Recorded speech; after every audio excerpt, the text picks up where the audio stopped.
On est de retour pour la deuxième partie de Thème Sport sur Beurre FM, votre émission sport quotidienne, 19h-20h avec je suis passé du rôle de consultant à présentateur. Vivien, t'as vu un petit peu la magie? Ça arrive, t'as fait un peu comme Zidane avec Ancelotti, t'étais assis sur le banc de la Décima, mais tu lorgnais la place de numéro 1, là, donc là ça y est, c'est le moment. Ouais, trop de respect pour Bilal. Ah ouais, je suis son adjoint. Fred et Vivien donc avec moi pour la suite de cette émission, le Thème Sport. Tout de suite, on passe à la suite. Time Sport, The Special One.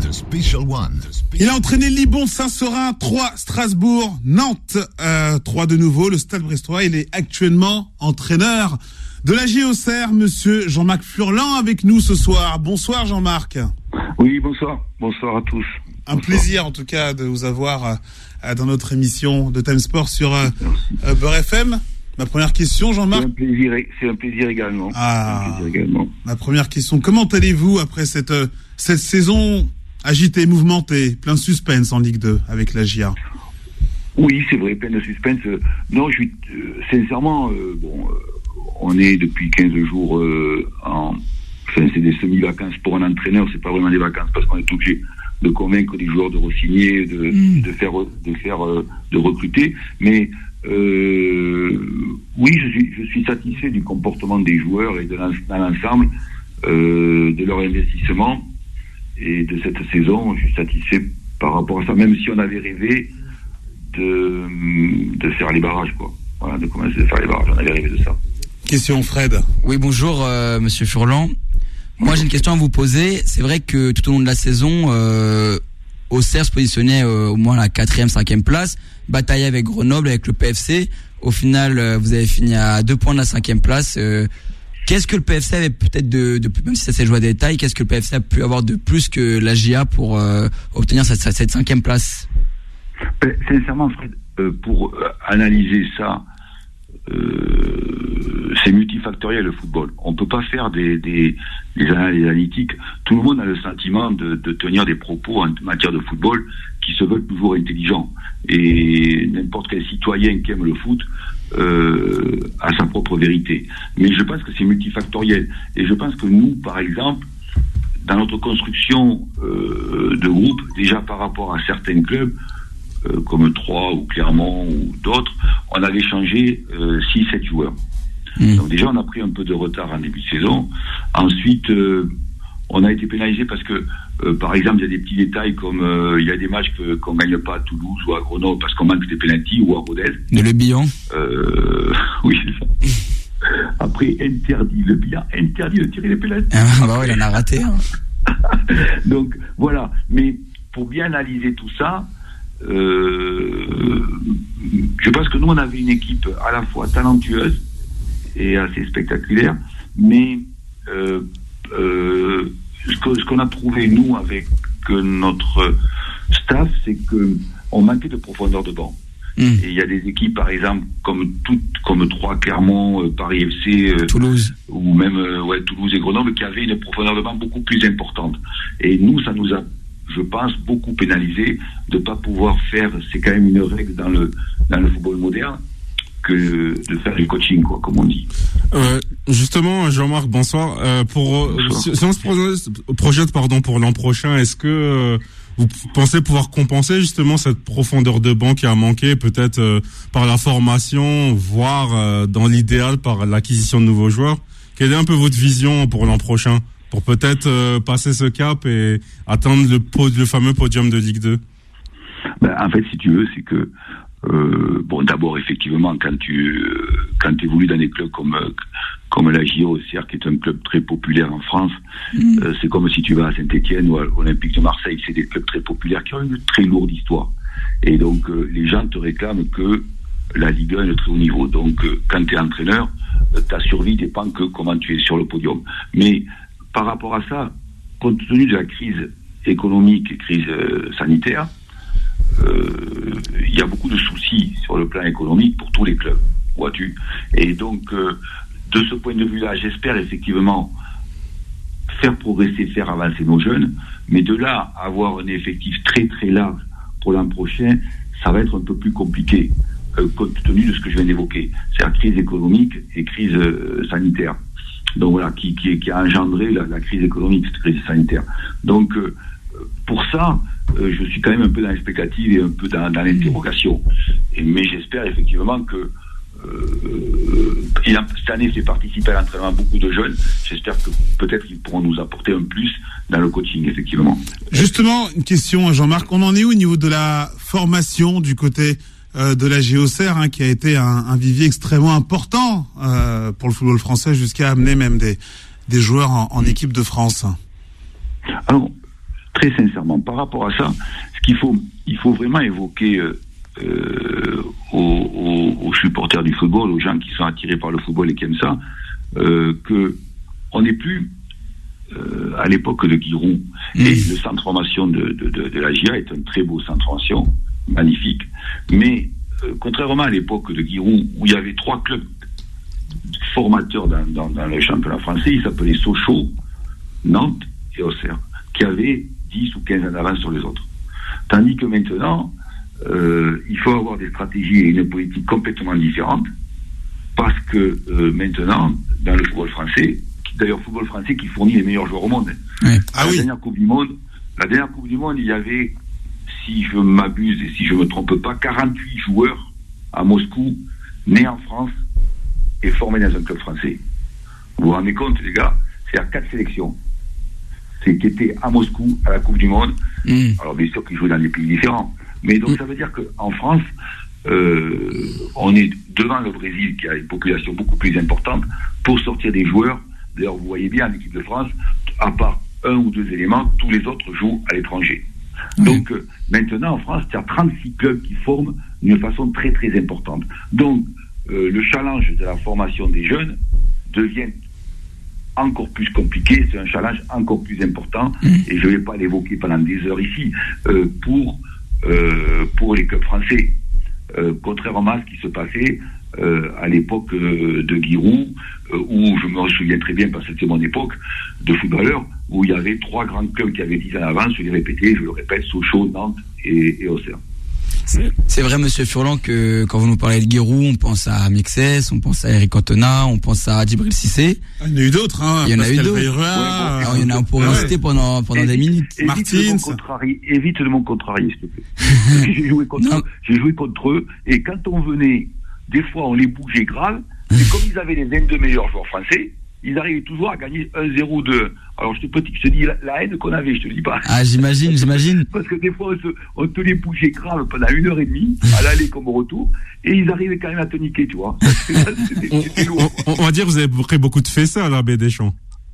Comment Vous avez pris beaucoup vous avez eu quelques souvenirs douloureux en tant que visiteur à la baie des Champs. Oui, en tant que joueur, oui. Mais après, comme entraîneur, c'est différent parce que l'époque est différente. Mais en tant que joueur, oui, c'est vrai. Mais ils avaient à l'époque, comme d'ailleurs me disent les joueurs qui participaient dans cette équipe-là, ils me disent c'est pas compliqué, genre, c'est pas qu'on joue mieux au foot, c'est juste qu'on a les 22 meilleurs français, c'est tout. Ils me disaient ça. C'était vrai d'ailleurs. Alors moi j'ai une question, il y a notamment le fameux Blaise Matuidi qui dit beaucoup de bien de vous comme d'autres joueurs. Est-ce que vous pouvez expliquer aux auditeurs de Beurre FM peut-être qu'est-ce qui fait votre force en tant que technicien, et on se demande aussi est-ce que Jean-Marc Furlan on aurait pu le voir coacher actuellement même un club de Ligue 1, pourquoi pas, même plus haut?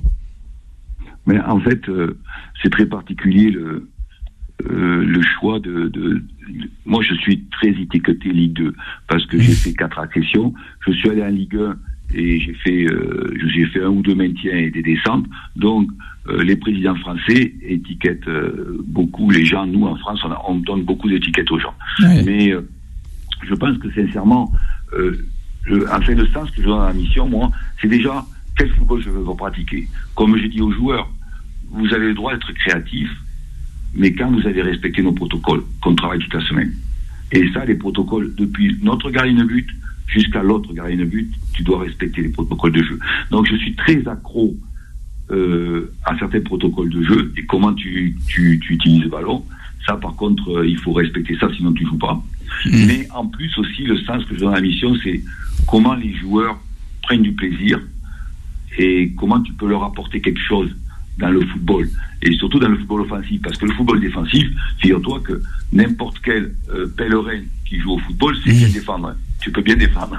Il y en a qui sont plus forts, mais tu peux être un entraîneur. Moi, quand j'étais à Libourne, je jouais des équipes de CFA2, CFA, qui défendaient parfaitement. Ouais. Mais le vrai challenge pour moi d'un très bon entraîneur, c'est comment tu sais bien faire attaquer tes équipes et faire prendre des risques, être audacieux. Mais le sens que j'en ai beaucoup, c'est pour ça qu'il y a beaucoup de joueurs qui sont mes amis, même que j'ai quittés depuis longtemps et qui aiment revenir avec moi, parce que le sens que j'en ai, c'est comment je leur apporte quelque chose, comment j'ai suffisamment de cohérence et de quelque part un peu, j'espère, un petit peu de compétence pour leur apporter quelque chose et qu'ils soient heureux de vivre chaque jour leur métier de footballeur. Voilà. Je sais pas si j'ai bien répondu, mais c'est comme ça que je veux l'exprimer, quoi. Voilà. Ouais, c'est sûr que mettre un bloc bas de ligne de 4, tout le monde peut le faire. L'animation, c'est encore autre chose. Et c'est vrai que cette année en Ligue 2, c'était une très belle saison. On a vu beaucoup d'équipes proposer du beau jeu, que ce soit Auxerre, que ce soit Toulouse, que ce soit Clermont. Et donc c'est une saison où, comme en Ligue 1 d'ailleurs, on a eu beaucoup de suspense. En Ligue 2, une réforme a été votée. Le collège des clubs de Ligue 2 se sont rassemblés pour critiquer cette réforme de la Ligue 1 18. Qu'est-ce que vous en pensez? Moi, je fais partie du syndicat de l'UNECATF et je pense que on aurait dû rester à 20 clubs. On doit ne pas tomber dans un système économique exagéré sur le plan libéral et financier et capitaliste. Comment le peuple a envie d'adhérer, et ça peut être de plus en plus difficile avec les jeunes, a envie d'adhérer à notre football. C'est-à-dire, quelque part, en donnant des émotions à ce qui est des descentes et des montées. Et là, on comprend très bien que les clubs de Ligue 1 veulent se protéger pour rester en Ligue 1 et avoir le plus de droits télé. L'élitisme. Mais c'est vrai que nous, les entraîneurs, et aussi liés au fait des emplois, nous, on aurait préféré qu'on reste effectivement à 20 clubs. Ça, c'est très, très formel de la vie à 20 clubs de Ligue 1 et de Ligue 2. Ça se fait partout, à part en Allemagne. C'est ça. Pourquoi les British, ils font ça? Non, ça se fait nulle part, sauf en Allemagne, je voulais dire. Non, c'est ça, oui, je voulais dire, c'était plutôt ça, quoi. Voilà, ça, oui. Exactement, plutôt ça, oui. Ouais. Vivien.